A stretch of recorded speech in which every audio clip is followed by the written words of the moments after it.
Hello, my friends. AmyR here with Prairie Paper and Ink. Welcome back to my face and my card making space. And a couple more cards using distress watercolor pencils. I, as of editing this, probably will have posted a previous video using them in a couple different ways. If those of you are new to distress watercolor pencils or haven't seen my videos using them, I will have a list, like a link to a playlist at the end of this video where I've got all the videos I've done using specifically distress watercolor pencils. Can you do this with other watercolor pencils? Probably. Wouldn't hurt to try it out. So this time I'm using the Simon Says Stamp Whirl. It's kind of blown out now. There we go. Whirl Butterflies Wafer Dies. I've used these in a couple previous videos. I really like them because they add really fun piercing detail. I use a 3D embossing folder. Kind of kept them a little simpler, but there's kind of an explosion of like a rainbow of colors. So, as always, I will have links to everything that I used in the description box below the video. My links are affiliate links. That just means that if you use one of my links and then end up placing an order, I get a little kickback from that at no extra cost to you, and that is what helps pay the bills, fund the channel, etc. And yeah, let's get right into making some cards. As usual, I did my die cutting before I started filming. So I die cut a bunch of pieces of Canson XL watercolor paper. You could use Ranger's distress watercolor paper with something that is almost any watercolor paper would work. My only recommendation, specifically with a wafer die like this, like the Simon Says Stamp, there's, these butterflies. I'll show the Dragonfly one in a bit. The last video I did, I was using the Whirl greenery, whatever it was called. I would recommend like heavier weight, like this Canson, the Ranger, etc. of watercolor papers. This is 140 pound. Because if you're using really thin watercolor paper, when you're doing something like this and you're adding water, etc., and all of that, detail of the wafer dies pierce through, it will become extremely flimsy if you're using really thin watercolor paper. So that's just something to note. The Canson, I highly recommend this stuff. You guys have seen me use it. I have used it in a million videos. I love it. It's dirt cheap and it works. It works for what I want to use it for. So I did all my die cutting, and then I am just dipping my distress watercolor pencils into my little jar of water and applying them to the butterflies. It gets mucky. It gets messy. I am using my fingers to move things around. You could use a brush. If it really bothers you, you can totally use a brush. Doing something like this, especially with wafer dies like this or die cuts like this, so things are literally like oozing out the back. It gets messy. I recommend it though. It's fun. And this, again, I am someone who really struggled with stuff like this back in the day, you don't want to get your fingers dirty. You don't want to like make a mess, but it's also legit therapeutic because you just don't worry about it. Stick your fingers in it. Just have fun with it, honestly. But if it really bugs you, you could totally just use a brush. You could just paint these, with a brush. You don't even have to like dip your pencils in water either. Like that's kind of the beauty of this. There is no wrong to it. I encourage those of you that definitely still are probably feeling that bit of OCD or just like struggling with that to just die cut some watercolor paper, pull out your watercolor pencils and get your fingers dirty. I will say though, with these watercolor pencils, I found so far, like they don't stain your fingers. At least they haven't stained mine, and I got my fingers right in there. I think it's just because of the nature of what these are made out of versus like when I'm using my inks and my sprays. I've literally posted pictures of my hands in the past. It's been a while. I'm gonna have to pull out my sprays and really get mucky again. But I've posted photos like how badly stained my hands get. It comes off. Like I wash my hands so often, that and hand sanitizer, all the things. It does come off within a day or two, even like when I'm heavily stained. But with the watercolor pencils, I just haven't had a problem. I do wipe my finger off, like, you see me dip my finger literally like right in the water jar and I'm mucking around with the pencils. But then I wipe my finger off and we're good.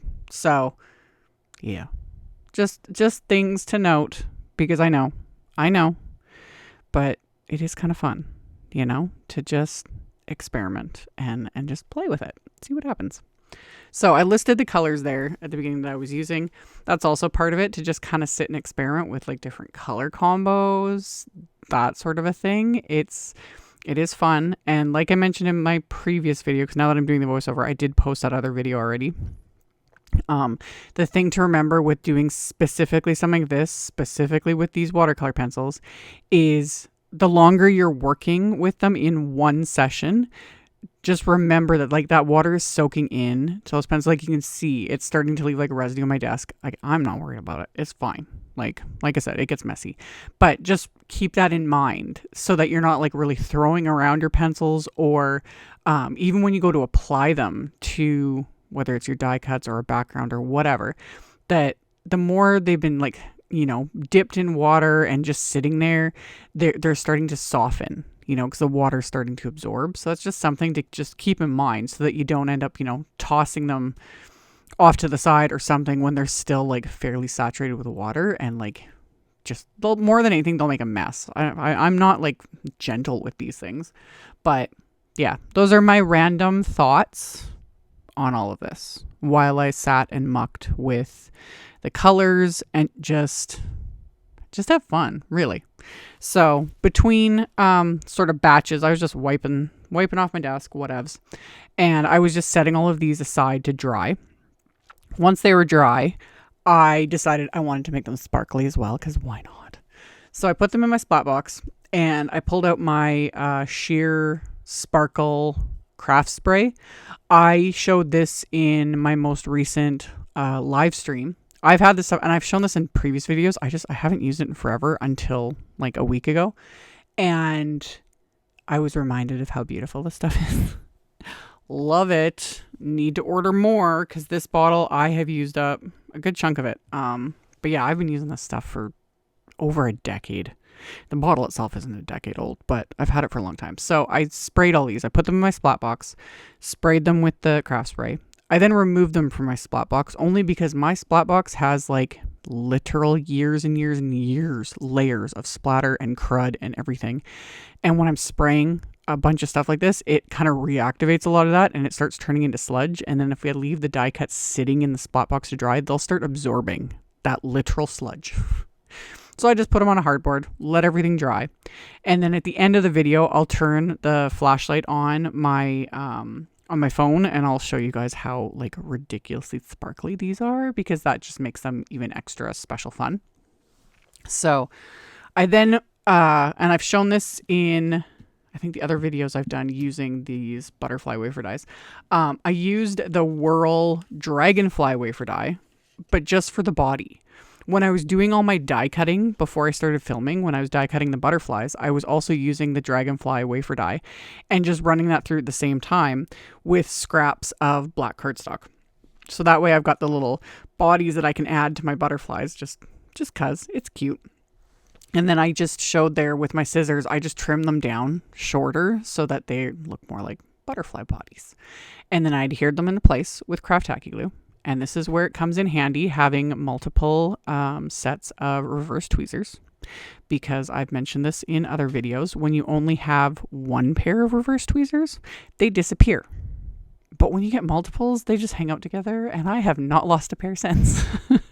Plus, they come in handy. Like, I pick up an extra pair here and there constantly. Anyway, did all of that, set those aside. And then for my background, I'm using the Winslow Medallions embossing folder. This actually comes in the Simon Says Stamp June 2024 card kit. It's also available individually. And I showed there on the screen the sandwich configuration that works for me and my Anagraph and EMPRESS die cut machine, which is just one cutting plate and then the folder with the cardstock. And I laid out my cloth there and then just lightly misted the cardstock with water. This just softens the paper fibers so that it doesn't crack when you run it through the die cut machine. So embossed the white cardstock panels with that embossing folder. Love. And then for my sentiments, I am using the CZ Design Birthday Basics stamp set.